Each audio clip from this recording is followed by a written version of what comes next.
Today I have a quick meal you can pull together in a flash. Tuna salad with Pico de Gallo gives a spicy kick to your basic can of tuna. Now to start, we need 2 6.5-ounce cans or pouches of tuna packed in water. Canned tuna is something that I always have in my pantry because it adds protein and healthy fats to any recipe. Now, I love albacore tuna, but it's a bit more expensive than chunk light tuna, so I usually stock up on whatever kind is on sale. Now for this recipe, we're using reduced salt tuna, but you can also drain and rinse canned tuna to get rid of some of that sodium. Just dump the tuna in a fine mesh strainer and then rinse it for about 30 seconds. Now my tuna has already been rinsed and drained, and now I'm going to break it up a little bit with a fork, just like that. So it get the big chunks out of the way. There we go. That looks good. Now, I'll just set that aside, and now it's time to get spicy. So, Pico de Gallo is a type of salsa usually made with tomatoes, onions, and jalapeno peppers.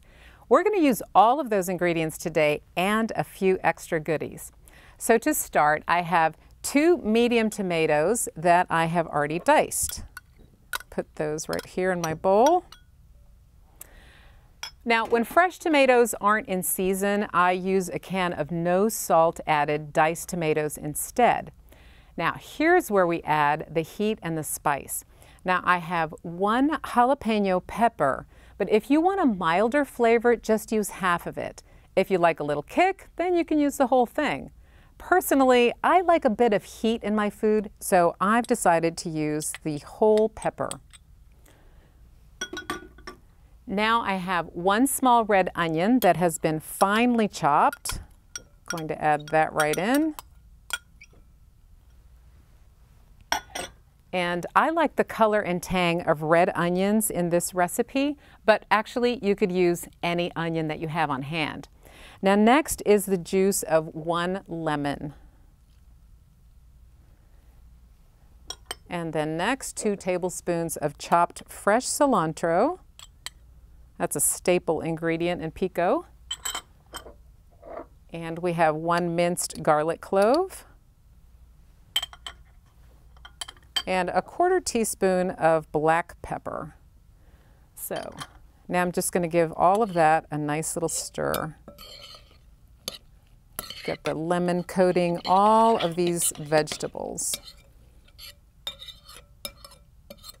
There we go.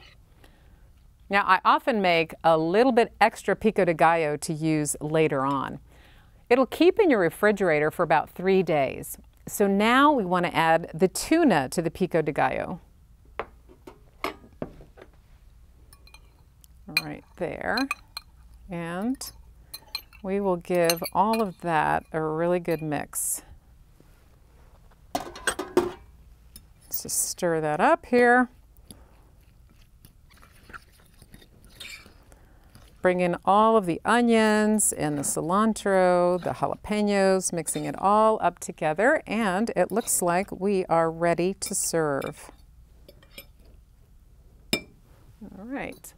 Now this recipe serves 4, so for each salad plate, you're going to need 2 or 3 pieces of romaine lettuce. So I'm just going to take a couple. That looks pretty good. And I've already washed and patted the lettuce leaves dry.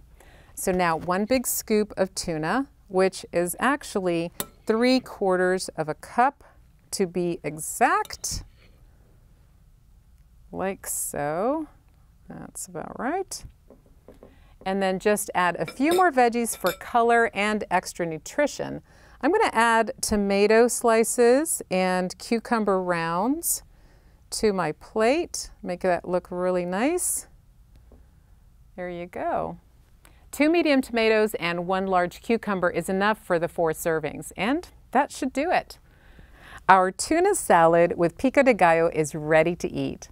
If you're bored with your usual salad or tuna sandwich, this is definitely the recipe to try out next. Enjoy!